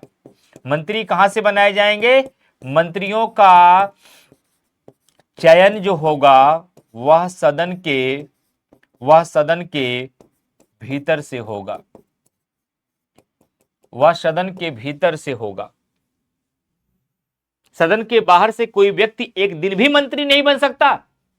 वैसे तो 1997 के बाद सुप्रीम कोर्ट का डिसीजन है कि बगैर सदन का सदस्य रहे कोई व्यक्ति मैक्सिमम 6 मंथ तक मंत्री रह सकता है, 6 माह तक मंत्री रह सकता है, लेकिन शर्त है कि 6 माह के भीतर उसे किसी न किसी सदन का सदस्य अवश्य होना होगा। किसी न किसी सदन का सदस्य अवश्य होना होगा, जिससे यह बात स्पष्ट है कि भारत में मंत्रियों का चयन जो होता है वह सदन के भीतर से ही होता है। और ये सारे लक्षण किसके हैं? दोहरी कार्यपालिका, निम्न सदन का विघटन, बहुमत दल का शासन, कार्यपालिका की विधायिका के प्रति जवाबदेहिता, मंत्रियों का चयन सदन के भीतर से, कार्यपालिका का अनिश्चित कार्यकाल, ये किसका प्रमाण है? ये संसदीय व्यवस्था के लक्षण है, ये संसदीय व्यवस्था के विशेषता है। इन तर्कों के आधार पर हम कह सकते हैं भारत में भी संसदीय व्यवस्था के लक्षण को अपनाया गया है, संसदीय व्यवस्था के विचार को अपनाया गया है। क्यों अध्यक्षी क्यों नहीं अपना लिया? हमने तो किसी पुस्तक में पढ़ा है कि संविधान के मसौदे में, संविधान के प्रारूप में तो पहले विचार यही था कि हम अमेरिका के भांति अध्यक्षीय व्यवस्था को अपनाएंगे। वह कौन से कारण थे, वह कौन से तर्क थे, वह कौन सी वजह थी जिनके आधार पर संविधान निर्माताओं ने अंतिम समय में अध्यक्षीय व्यवस्था के विचार को त्याग दिया और संसदीय व्यवस्था के विचार को अपना लिया? यह मेंस में सवाल पूछा जाएगा। भारत में अध्यक्षीय व्यवस्था की बजाय संसदीय व्यवस्था को क्यों अपनाया गया? तर्क सहित समझाइए, लेकिन यह जानने के लिए आपको करना पड़ेगा कल का इंतजार। आज का सेशन यहीं पर समाप्त होगा। तो आज के सेशन में पूरी पॉलिटी में क्या पढ़ना है, पूरा सिलेबस बताकर मैंने ये बताया कि संसदीय व्यवस्था किस सिद्धांत पर काम करती है, कोई शासन प्रणाली किस आधार पर संसदीय या अध्यक्षीय होती है, कोई शासन प्रणाली किस आधार पर संघात्मक या एकात्मक होती है, संसदीय व्यवस्था किस सिद्धांत पर काम करती है, संसदीय व्यवस्था के क्या क्या लक्षण हैं और भारत में क्या संसदीय व्यवस्था के लक्षण दिखाई देते हैं, उसके सारे कारण भी मैंने बता दिए, उसके सारे रीजन भी मैंने आपको समझा दिए। लेकिन अब कल के सेशन में इसके आगे से हम कंटिन्यू करेंगे, कल के सेशन में इसके आगे से हम कंटिन्यू करेंगे यहां। तब कल के सेशन में हम आपको बताएंगे कि संसदीय शासन प्रणाली के को अपनाने का रीजन क्या था, संसदीय शासन प्रणाली व्यवस्था की स्वीकार्यता के क्या कारण थे, संसदीय शासन प्रणाली के क्या लाभ हैं, संसदीय शासन प्रणाली के क्या दोष हैं और भारतीय संसदीय व्यवस्था किस प्रकार से ब्रिटिश संसदीय व्यवस्था से भिन्न है, अलग है। तब जाकर पार्लियामेंट्री सिस्टम कंप्लीट होगा। तब आप कह सकते हैं पूछो, क्या पूछोगे हमसे? आईएएस पीसीएस दोनों को चैलेंज कर सकते हो, प्री पूछो, मेंस पूछो, कॉन्सेप्ट पूछो, फैक्ट पूछो, क्या पूछोगे आप? इस लेवल की पढ़ाई करनी पड़ेगी, तब आप चीखेंगे, चिल्लाएंगे और किंग कोहली जैसा एग्रेशन आएगा, तब आप क्लेम कर पाएंगे। दावा ऐसे नहीं होता, कोई ऐसे नहीं चीखता, कोई ऐसे नहीं चिल्लाता। वो काबिलियत जब होगी तभी चिल्ला पाएंगे आप, और ऐसा चिल्लाने के लिए मेहनत करना पड़ेगा, ऐसा क्लेम करने के लिए काम करना पड़ेगा। कर आप भी सकते हैं और ये मुश्किल नहीं है। ये सब करने के लिए हम आपके साथ खड़े हैं, पूरी पीडब्ल्यू की टीम आपके साथ खड़ी है। हम मेहनत करने को तैयार हैं, हम आपको सिखाने के लिए तैयार हैं, हम आपको पढ़ाने के लिए तैयार हैं, हम आपको ये बताने के लिए तैयार हैं क्या करना है, क्या नहीं करना है, जो करना है वो कैसे करना है। दिन रात आपके साथ खड़े हैं। अब तो जागो भाई, बस केवल आप हमारे साथ जुड़कर आगे बढ़िए और आप अपनी मेहनत करिए, क्योंकि मैं फिर कह रहा हूं आपकी सफलता में आपकी भागीदारी 80% है, मेरी भागीदारी केवल 20% है। लेकिन वो 20% कई बार 80% को अधूरा कर देती है, शून्य भी कर देती है। और मैं अपने 20% को मैं ये दावा कर रहा हूं, ये प्रॉमिस कर रहा हूं कि मैं 100% दूंगा अपना। हमेशा दिया है मैंने, तो यूट्यूब के निःशुल्क कक्षाओं में दिया है, मैराथन्स में दिया है, तो बच्चों से शुल्क लेकर मैं कैसे 90% कर दूंगा? मुझे 100% आपके लिए देने के लिए तैयार हूं। तो इसी कमेंट बॉक्स में इस सर्वप्रथम बैच से जुड़ने का लिंक दिया गया है। जो विद्यार्थी यूपीपीसीएस 2026 की, 27 की या 28 की तैयारी करना चाह रहे हैं, तो कमेंट बॉक्स में जाकर के आप वहां पर लिंक पे जाकर ज्वाइन कर सकते हैं और उसके बारे में डिटेल जानकारी ले सकते हैं। बाकी आगे की क्लासेस ऐप पर आपको कंटिन्यू रहेगी। जो ऐप के बच्चे थे, जो एडमिशन वाले बच्चे थे, 2 यूट्यूब क्लासेस की वजह से मैं आपसे बातचीत नहीं कर पाया, आपको थोड़ा बहुत डिस्टर्बेंस भी हुआ होगा, लेकिन कल से हम आपके साथ संवाद करते हुए, आपके डाउट को लेते हुए, एक एक पॉइंट को क्लियर करने के बाद आपसे फीडबैक लेते हुए जब आपका क्लियर हो जाएगा तब हम आगे बढ़ेंगे। तो कल का सेशन ये यूट्यूब पे नहीं रहेगा, लेकिन सुबह 7 बजे, साल के 12 महीने में 7 बजे सुबह, संडे को छोड़ के करंट अफेयर पढ़ाता हूँ। वो सब के लिए हमेशा था, हमेशा है और हमेशा रहेगा। तो उस करंट अफेयर की क्लास करते रहिए। और यदि आप पूरे पीडब्ल्यू की टीम के साथ अपनी सिविल सेवा की तैयारी करना चाहते हैं तो सर्वप्रथम बैच को ज्वाइन करें और इसके साथ जुड़कर अपनी प्रीलिम्स और मेंस की कंप्लीट तैयारी करिए। जितने भी बच्चे अभी लाइव क्लास देख रहे हैं या जो बाद में क्लास ऑफलाइन करेंगे, कमेंट करके अपना फीडबैक जरूर बताइएगा कि जो पूरे पॉलिटी में मैंने आपको सिलेबस और पाठ्यक्रम बताया और जो मैं टॉपिक बताया और जो मैंने पढ़ने का ये डायग्राम और तरीका बताया, क्या वास्तव में सिविल सेवा की तैयारी के लिए ये आपका काम आसान कर देगी या नहीं। पूरा सेशन कैसे रहा, क्या पार्लियामेंट्री सिस्टम की समझ आपको हो पाई या नहीं, जितना कुछ पढ़ा है वो समझ में आया या नहीं, कमेंट करके अपना फीडबैक जरूर दीजिएगा। Thank you very much to all of you.